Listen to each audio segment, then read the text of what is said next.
Hello అండి, welcome to my channel. So మన ఛానల్లో అయితే నాకు కిడ్నీ ఫెయిల్యూర్ అయిందని ఎలా తెలిసింది, సిమ్టమ్స్ ఎలా వచ్చాయి స్టార్టింగ్, అండ్ డయాలసిస్ నేను ఎన్ని మంత్స్ చేసుకున్నాను, ఎలా చేసుకున్నాను, నా కిడ్నీ ట్రాన్స్ప్లాంట్ ఎలా జరిగింది, ప్రాసెస్లు ఏముంటాయి, టెస్టులు ఏం చేస్తారు, నాకు డోనర్ ఎవరు, డోనర్కి టెస్టులు ఏం చేస్తారు, జీవన్ దాన్ రిజిస్ట్రేషన్ అంటే ఫ్రీ కిడ్నీ కోసం, గవర్నమెంట్ నుండి ఫ్రీ కిడ్నీ కోసము జీవన్ దాన్ రిజిస్ట్రేషన్ ఎలా చేసుకోవాలి. సో ఇవన్నీ నేను ఒక్కొక్క వీడియో ఒక సిరీస్ లాగా ఒక పార్ట్ వైజ్గా సిరీస్ చేశాను. అన్నీ నేను లాంగ్ వీడియోస్ అప్లోడ్ చేశాను. సో ఎవరైనా ఆ వీడియోస్ చూడకుండా ఉంటే వెళ్ళి చూడండి. ఎందుకు అనేసి అంటే మీకు కొంచెం మోటివేషన్ లా ఉంటుంది. అలానే మీకు అలాంటి సిమ్టమ్స్, ఒకవేళ కిడ్నీ ఫెయిల్యూర్ అయ్యే ముందు నాకు సిమ్టమ్స్ వచ్చాయని చెప్పాను కదా, సో అలాంటి సిమ్టమ్స్ మీకు ఏమైనా ఉన్నాయో లేవో మీకు తెలుస్తుంది. అలానే డయాలసిస్ చేసుకునే వాళ్ళకి ముందు ముందు ఏం జరుగుతుంది, కిడ్నీ ఫెయిల్యూర్ కాగానే చాలామంది భయపడతారు. సో కిడ్నీ ఫెయిల్యూర్ అయిన తర్వాతకి నెక్స్ట్ స్టెప్ ఏం తీసుకోవాలి, డయాలసిస్ ఎలా చేసుకోవాలి, డయాలసిస్లో ఎలాంటి ప్రాబ్లమ్స్ వస్తాయి, డయాలసిస్ తర్వాత కిడ్నీ ట్రాన్స్ప్లాంట్ ఎలా జరుగుతుంది, దానికి ప్రాసెస్ ఏముంటుంది, డోనర్ ఎవరు ఇస్తే బాగుంటుంది, సో అన్నీ మీకు క్లియర్గా తెలుస్తుంది. ఎందుకంటే నేను అంత క్లియర్గా స్టెప్ బై స్టెప్ అన్నీ చెప్పాను. ఎవరైనా చూడాలనుకుంటే ప్లీజ్ లాంగ్ వీడియోస్ చూడండి.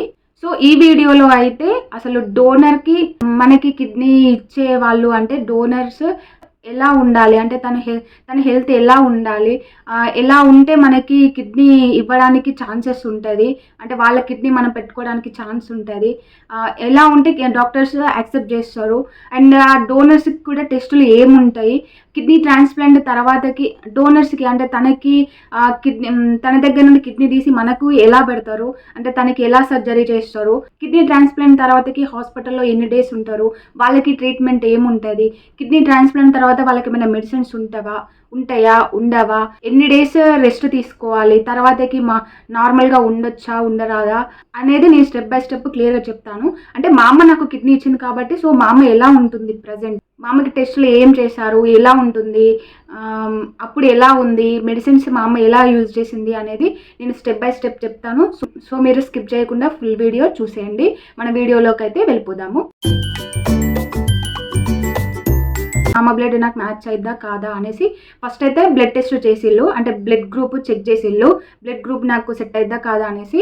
సో మా అమ్మదైతే నాకు ఆ బ్లడ్ టెస్ట్ చేసిన తర్వాతకి బ్లడ్ గ్రూప్ మా అమ్మ బ్లడ్ గ్రూప్ అయితే నాకు సెట్ అయింది. బ్లడ్ గ్రూప్ సెట్ అయింది అనేసి డాక్టర్తో చెప్పినాక అప్పుడు నెక్స్ట్ ప్రాసెస్కి వెళ్దాము అనేసి అప్పుడు మా అమ్మకి నాకు టెస్టులు చేశారు. టెస్టులు ఏం చేశారు అనేసి అంటే ఫస్ట్ అయితే కిడ్నీస్ హెల్తీగా ఉన్నాయా లేవా, డయాబెటీస్ ఉన్నాయా లేవా, అంటే షుగర్ బీపీ అలాంటివి ఏమైనా ఉన్నాయా లేవా అనేసి చెక్ చేశారు. హార్ట్ ప్రాబ్లం అలా ఏమైనా ఉందా అనేసి చెక్ చేశారు. ఎందుకు అనేసి అంటే 2 కిడ్నీస్లో ఒక్క కిడ్నీ హెల్తీగా లేకున్నా మనకి కిడ్నీ ట్రాన్స్ప్లాంట్ చేయరు. అలానే కిడ్నీస్లో స్టోన్స్ ఉన్నా కానీ చెయ్యరు అనేసి అంటే కిడ్నీలో స్టోన్స్ ఉంటే ఆ స్టోన్స్ పడిపోయేంత వరకు వెయిట్ చేస్తారు. లేదు అని అంటే స్టోన్స్ అనేది తీసిన తర్వాతకి తను యాక్టివ్గా అయ్యేంత వరకు చూసి అప్పుడు మనకి ఆ కిడ్నీ అనేది మనకి డోనర్ నుండి మనకి ఆ కిడ్నీ ట్రాన్స్ప్లాంట్ చేస్తారు. ఒకవేళ హార్ట్ ప్రాబ్లమ్స్ డయాబెటీస్ అలా ఉన్నా కూడా ఆ కిడ్నీ అనేది అస్సలు పెట్టరు మనకి, ఎందుకంటే ఆ కిడ్నీతో మళ్ళీ మనకి ఎఫెక్ట్ అయింది కాబట్టి సో చేయరు. ఒకవేళ డయాబెటీస్ ఉంటే అవి తనకి తగ్గించడానికి ట్రై చేస్తారు, మెడిసిన్స్ ఇస్తారు ఒక 1 మంత్. అలా కూడా సెట్ కాకపోతే అప్పుడైతే మనకి కిడ్నీ అనేది పెట్టారు. బ్లడ్ మ్యాచ్ అయిద్దా కాదా అనేసి ఫస్ట్ చెక్ చేస్తారు, తర్వాతకి క్రాస్ మ్యాచ్ టెస్ట్ చేస్తారు, తర్వాతకి హెచ్ఎల్ఏ టెస్ట్ చేస్తారు, తర్వాతకి కిడ్నీ ఫంక్షనింగ్ టెస్ట్ అంటే కిడ్నీస్ హెల్తీగా ఉన్నాయా, ఫిల్టర్ మంచిగా చేస్తున్నాయా అనేసి ఆ టెస్ట్ చేస్తారు. తర్వాతకి యూరిన్ అనాలిసిస్ టెస్ట్ చేస్తారు. అదేంటంటే యూరిన్ కరెక్ట్గా వెళ్తుందా లేదా ఎట్లుంది అనేది అదొక టెస్ట్ చేస్తారు. సో ఇలా అయితే కొన్ని టెస్టులు చేశారు. అలా టెస్టులు చేసిన తర్వాతకి మళ్ళీ నేను చెప్పాను కదా, నాకు కూడా టోటల్ బాడీ పార్ట్స్ అన్నీ అంటే మన బాడీలో ఏమేమి పార్ట్స్ ఉంటాయో ఆ పార్ట్ డాక్టర్ దగ్గరికి వెళ్ళి ఫస్ట్ ఆ టెస్టులు చేయించుకుని ఆ రిపోర్ట్స్ తీసుకుని ఆ డాక్టర్ దగ్గరికి వెళ్తే ఆ డాక్టర్ ఓకే అనేసి మనకి సిగ్నేచర్ పెట్టిస్తే అప్పుడు ట్రాన్స్ప్లాంట్కి యాక్సెప్ట్ చేస్తారు అనేసి చెప్పాను కదా. సేమ్ అమ్మకు కూడా అలానే, అమ్మకు కూడా అన్ని టెస్టులు చేశారు.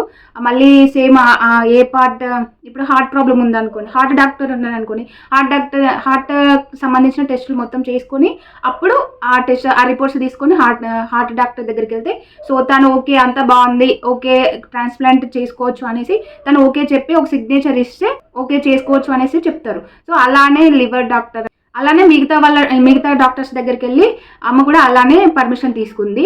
సో అందరు డాక్టర్స్ పర్మిషన్ ఇచ్చారు. అందరు డాక్టర్స్ ఓకే, ఈమె హెల్తీగానే ఉన్నది, ఈమె కిడ్నీస్ కూడా బాగున్నాయి, ఈ హార్ట్ బాగుంది, లివర్ బాగుంది, అన్నీ బాగున్నాయి, తిను కిడ్నీ తనకి ఇవ్వచ్చు, హెల్తీగానే ఉంది అనేసి అప్పుడు అందరు మళ్ళీ పర్మిషన్ ఇచ్చారు.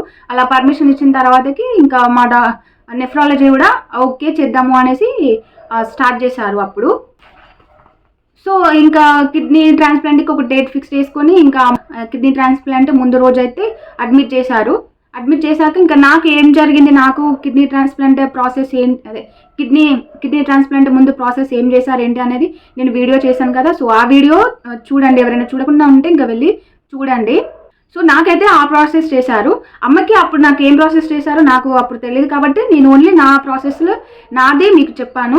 సో తర్వాత ఇంటికి వచ్చిన తర్వాతకి అమ్మకి కూడా ఏం ప్రాసెస్ జరిగాయి ఏంటి అనేది నేను తెలుసుకున్నాను కాబట్టి ఇప్పుడు మీతో షేర్ చేసుకుంటున్నా. సో అమ్మకి ఏం చేశారంటే సేమ్ నాకు కూడా మేము ఈవినింగ్ అలా అడ్మిట్ అయ్యాము, నైట్ డిన్నర్ ఇచ్చారు అని చెప్పాను కదా, సేమ్ అమ్మ కూడా ఆ డిన్నర్ ఇచ్చారంటే అమ్మ తిన్నాక ఒక 1-2 అవర్స్కి అమ్మ కూడా సెలైన్స్ పెట్టారంట, పొట్ట ఖాళీ చేసేసారంట, వాటర్ కూడా ఇవ్వలేదంట సేమ్ అమ్మకి కూడా. నైట్ అంతా అలానే ఖాళీ పొట్టతోటి ఉంచాలంట. ఇంకా ఎర్లీ మార్నింగ్ ఫస్ట్ అయితే నన్ను తీసుకెళ్ళిన తర్వాతకి అమ్మని తీసుకొచ్చారంట. నాకు తెలియదు, నాకు అనస్థేషియా ఇచ్చారు కాబట్టి నాకు తెలియదు. ఇంకా అమ్మని తీసుకొచ్చారంట. అమ్మని తీసుకొచ్చిన తర్వాతకి తనకు కూడా అనస్థేషియా ఇచ్చారంట. యాక్చువల్గా ఏంటి అంటే అనస్థేషియా నార్మల్గా ప్రెగ్నెన్సీ ఉమెన్స్కి అలా నడుముకి ఇంజెక్షన్ ఇస్తారు కదా, నడుము బోన్కి ఇంజెక్షన్ ఇస్తారు, అది చాలా పెయిన్ఫుల్ ఉంటుంది అది అనేసి అంటారు కదా. సో అమ్మ ఏమనుకుంది అంటే నాకు కూడా అలానే ఇంజెక్షన్ ఇస్తారేమో, నాకు వద్దు ఆ ఇంజెక్షన్, అనస్థేషియా నాకు వద్దు, నాకు పెయిన్ వస్తుంది, వద్దు, నడుము పెయిన్ వస్తుంది, అది ఎప్పటికి లైఫ్ లాంగ్ నడుముని వస్తుందంట అనేసి చాలా భయపడి ఉండే అప్పుడు అమ్మ. కానీ నడుముకి ఇవ్వలేదు, నాకు కూడా నడుముకి ఇవ్వలేదు, జస్ట్ స్నో లాగా ఒక లిక్విడ్ పీల్చుకోవడం అంతే. పీల్చుకుంటే ఇంకా స్పృహ కోల్పోయినా నేను అప్పుడు. సేమ్ అమ్మ కూడా ఒక లిక్విడ్ నోస్ దగ్గర పెట్టారంట. సో అమ్మ కూడా స్పృహ కోల్పోయిందంట. తర్వాతకి అమ్మకు కూడా ఏం గుర్తుకు లేదంట. రూమ్కి వెళ్ళిన తర్వాతకి తనకి రూమ్కి వెళ్ళాక ఒక 4 అవర్స్కో 3 అవర్స్కో అమ్మకు మెలకు వచ్చిందంట. మెలకు వచ్చి లేచేసరికి ఇంకా అమ్మకి ఫుల్ బాడీ పెయిన్స్ అంట. అమ్మకు కూడా సేమ్ నడుము దగ్గర, నాకు కిడ్నీ పక్కకి పొట్టలో నుండి పైపు బయటికి పెట్టారు అనేసి చెప్పాను కదండి. కిడ్నీ పెట్టిన తర్వాతకి కిడ్నీ చుట్టూ ఉన్న వేస్టేజ్ బయటికి వెళ్ళడానికి పైప్ పెట్టారు అనేసి చెప్పాను కదా. సేమ్ అమ్మకు కూడా కిడ్నీ తీసిన తర్వాతకి అక్కడ కొంత వేస్టేజ్ అనేది ఉంటుందంట. సో ఆ వేస్టేజ్ అనేది ఆ పైపులో నుండి బయటికి వెళ్ళడానికి అమ్మకు కూడా నడుము దగ్గర అదే ఆ కిడ్నీ తీసిన ప్లేస్లో ఆ పైపు పెట్టారంట. ఆ పైపు వల్ల అమ్మ చాలా ఇబ్బంది పడ్డదంట, చాలా పెయిన్ వచ్చిందంట అమ్మకి. మళ్ళీ స్టిచ్చెస్ పైన కూడా నేను పింక్ కలర్ది వాటర్ ప్రూఫ్ బ్యాండేజ్ ఉంటుంది కదండి, సో అది అమ్మకి స్టిచ్చెస్ పైన సేమ్ నాకు ఎలా వేశారో అమ్మకు కూడా అలానే వేశారంట. అది ఎందుకు అనేసి అంటే కదలకుండా ఉండడానికి, స్టిచ్చెస్ మనం కొంచెం అటు కదిలినప్పుడు స్టిచ్చెస్ అనేవి ఊడిపోతాయి. సో అలా ఊడిపోకుండా స్ట్రాంగ్ ఉండడానికి ఆ స్టిక్కర్ అనేది వేస్తారంట. అలా వేశారు. సో అమ్మకి ఆ స్టిక్కర్ తీసేటప్పుడు చాలా పెయిన్ వచ్చిందంట. నాకు అనేసి అంటే నేను పడుకున్నా కాబట్టి నాకు తెలియలేదు, నేను పడుకున్న టైంలో తీశారు కాబట్టి నాకు తెలియలేదు. ఇంకా అది తర్వాతకి మెడిసిన్స్ అవి కొన్ని మెడిసిన్స్ అంటే పెయిన్ రాకుండా కొన్ని మెడిసిన్స్ ఇచ్చారంట. నాకు చాలా మెడిసిన్స్ ఉండే అప్పుడు, కొన్ని మెడిసిన్స్ ఇచ్చారంట. సో ఆ మెడిసిన్స్ వేసుకుంటూ ఉంది. అమ్మకు కూడా వాటర్ తాగలేదంట, వాటర్ తాగద్దు అనేసి చెప్పారంట. అమ్మకు కూడా మౌత్ ఫుల్గా డ్రై అయిపోయిందంట, వాటర్ కోసం చాలా ఇబ్బంది పడ్డదంట అమ్మ కూడా. అమ్మకు కూడా సేమ్ ఫుడ్ ఇవ్వలేదు. ఆ ఫుడ్ ఎందుకు ఇవ్వలేదు మాకు అనేసి అంటే కిడ్నీ ట్రాన్స్ప్లాంట్ అయిన తర్వాతకి 1.5 డే ఎందుకు ఇవ్వలేదు అనేసి అంటే మనకి అనస్థేషియా బాడీలో ఇంకొంచెం అలానే ఉంటుంది కాబట్టి ఆ టైంలో వాటర్ తాగినా ఫుడ్ తిన్నా వామిటింగ్స్ అవుతాయి. నేను చెప్పాను కదా, నేను కొన్ని వాటర్ తాగినా వామిటింగ్స్ చేసుకున్నా అనేసి. సో అందుకే అనస్థేషియా మన బాడీలో ఉన్నప్పుడు వాటర్ కానీ ఫుడ్ కానీ ఏది తీసుకోవద్దు. సో మాకు అది అనస్థేషియా తగ్గిపోవడానికి 1.5 డే పట్టింది. సో దాని తర్వాతకి కొంచెం సాఫ్ట్ ఫుడ్ అలా ఇచ్చారు. సో అమ్మకు కూడా అలానే సాఫ్ట్ ఫుడ్ అలా ఇచ్చారంట. యాక్చువల్గా శనగలు బొబ్బర్లు ఇవి ఇచ్చారు నాకు అనేసి నేను చెప్పాను కదా, నేను అన్నీ తినేసిన. సో అమ్మ ఏంటి అనేసి అంటే అవి తింటే చీము వస్తుంది, తినొద్దు అనేసి అమ్మ తినలేదంట, అవేం తినలేదంట. నేను ఫోన్ చేసి మాట్లాడినప్పుడు కూడా తినమ్మా ఏం కాదు మంచిదే, అప్పట్లో అలా ఉండేది కానీ ఇప్పుడు మెడిసిన్స్ ఉన్నాయి కాబట్టి ఏం కాదు అనేసి చెప్తే మా అమ్మ భయపడి అసలు తినలేదంట. ఫుడ్ కూడా చాలా తక్కువ తిందంట, మా అమ్మకి తినాలనిపించలేదంట అప్పుడు. సో ఎందుకు అనేసి అంటే మా అమ్మ కొంచెం వెయిట్ ఉంటుంది, సో దానివల్ల అమ్మకి కొంచెం ఇబ్బంది అయిపోయింది అలా సర్జరీ అలా ఉండేసరికి. పైపు తీసేటప్పుడు కూడా చాలా బాధపడ్డదంట, చాలా పెయిన్ వచ్చిందంట. సో నేను అదే చాలా, నేను నా కిడ్నీ ట్రాన్స్ప్లాంట్ అయి బెడ్ మీద ఉన్నా కానీ నావన్నీ చూస్తూ, సో నాకున్నవే అమ్మకున్నాయి కదా, సో నాకు ఇంత పెయిన్ వస్తుంది, అమ్మ ఎలా ఉందో ఏంటో అనేసి నేను నా పెయిన్స్ నాకంటే అమ్మ గురించి ఆలోచించుకుంటున్నా. కానీ అమ్మ చాలా ఏడ్చింది, బాధపడ్డది. సో ఇంకా దాని తర్వాతకి అమ్మ 5 days తర్వాతకి డిశ్చార్జ్ అయిపోయింది. డిశ్చార్జ్ అయ్యి ఇంటికి వచ్చేసింది. ఇంటికి వచ్చిన తర్వాతకి అమ్మకి మార్నింగ్ 2 tablets, ఈవినింగ్ 2 tablets, అలా ఒక 3 days ఇచ్చారంతే. ఎక్కువ టాబ్లెట్స్ కూడా ఏమి ఇవ్వలేదు, ఇంజెక్షన్స్ కానీ ఏం లేవు. కాకపోతే స్టిచెస్ దగ్గర ఒక యాంటిమెంట్ అలా ఇచ్చారు, అది పెట్టుకోవాలనేసి అంతే. అంతకుమించి మెడిసిన్స్ కానీ ఏం లేవు. ఒక 10 daysలోనే అమ్మ రికవరీ అయిపోయింది. డోనర్స్కి 2 months రెస్ట్ అనేసి ఇస్తారు, కానీ 2 months అంత అవసరం లేదు, 1 monthలోనే సెట్ అయిపోతారు. కానీ వెయిట్ లిఫ్ట్ అలాంటివి అస్సలు చేయొద్దు. వెయిట్ లిఫ్ట్ అలా చేస్తే అంటే వెయిట్ ఎత్తడము, బరువులు ఎత్తడం అలాంటివి చేస్తే మళ్ళీ స్టిచెస్ ప్రాబ్లం అవుతాయి.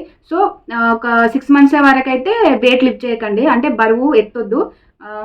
మాకు తెలిసిన ఒక అక్క తన హస్బెండ్కి కిడ్నీ ఇచ్చింది. సో తనకి కిరాణం షాప్ ఉంది.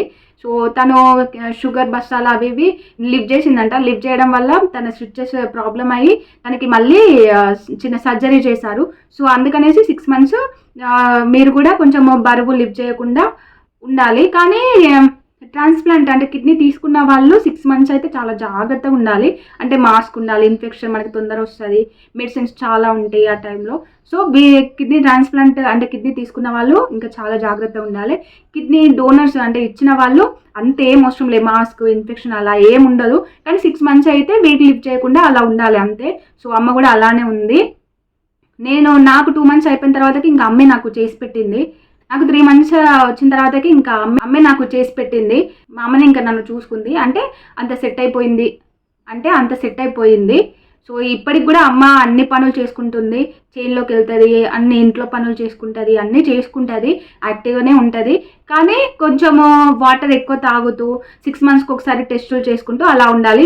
అమ్మకు కూడా సేమ్ అంతే, 6 monthsకి ఒకసారి బ్లడ్ టెస్ట్ చేపిస్తా. వాటర్ కొంచెం ఎక్కువ తీసుకోమనేసి చెప్తా. అమ్మ కూడా వాటర్ ఎక్కువ తీసుకుంటూ ఉంటుంది. ఫుడ్ అన్నీ తినొచ్చు, ఫుడ్ గురించి అలా ఏం లేదు. కాకపోతే నాన్ వెజ్ కొంచెం తక్కువ తీసుకోవాలి అంతే.